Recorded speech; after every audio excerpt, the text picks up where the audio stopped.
Okay, here we are again, Craster Campervan Kippers, and what I'm going to do now is just introduce you to a tool that's literally just arrived. Prior to this, my most favourite tool during the van build has been my handheld trim router. However, currently installing a battery-to-battery charger in the van and having to cut my 35mm cables and put new ends on, I suddenly realised I didn't have a crimping tool that was capable of doing the job.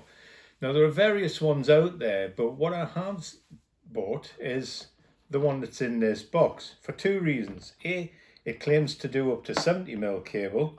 B, it's only 20 quid. And C, it packs down into this little box. So what I'm going to be doing is taking it out into the van and using it for the first time. And if it turns out to be as useful as I expect it to be, then it's something that I think everybody should probably have in their own toolbox. So what I've decided to do, and I've had a couple of practice runs because I've never used one of these before, I've put in the 25mm dies for this particular end, and what I'm going to do now is attempt to demonstrate how easy it is to do this. So what I suggest you do is just ever so slightly grip the terminal in the tool. Make sure that your cable is pushed in as far as it can, and initially what I've been doing is just resting the handle on my thigh and putting the first couple of pumps into it to nip it up just a wee bit more, and then once I'm happy that the cable's not going to slip out, then I get my hands on and then really go for it and keep pumping it until you can go no further.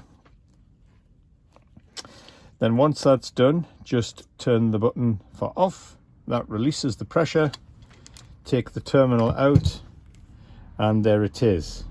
Now you may find that you get some squeezed out surplus metal, which is quite a sharp edge. So what I've been doing with that is simply taking a file and taking that down, because when I come to put my insulation on, I don't want it to penetrate the insulation and therefore have the possibility of shorting out. Well, I didn't want to bore you with using a file to take off the sharp bits, but as you can see, it's been done now. And I don't have any heat shrink that's big enough for this cable, so I'm just going to take some red insulating tape and just go round and round and round it quite a few times, just to be absolutely sure that it's not going to penetrate in any way and then inadvertently earth out anywhere in the van. In great Blue Peter speak, here's one that I did earlier. Now then, yes, as I said before, tool of the week is really the tool that you need at any given time. But as I've said, my favourite tool for the whole van build so far has been my trim router. But of course, this week I've been doing all this electrical work and been having to crimp 35mm terminals to the ends of the various wires, both the live and the neutral wires. Now, don't kid yourself that you can use anything like this. It isn't going to happen. Don't even bother using a vise. Don't even really bother borrowing one off somebody, because I tell you what, this thing was less than 20 quid.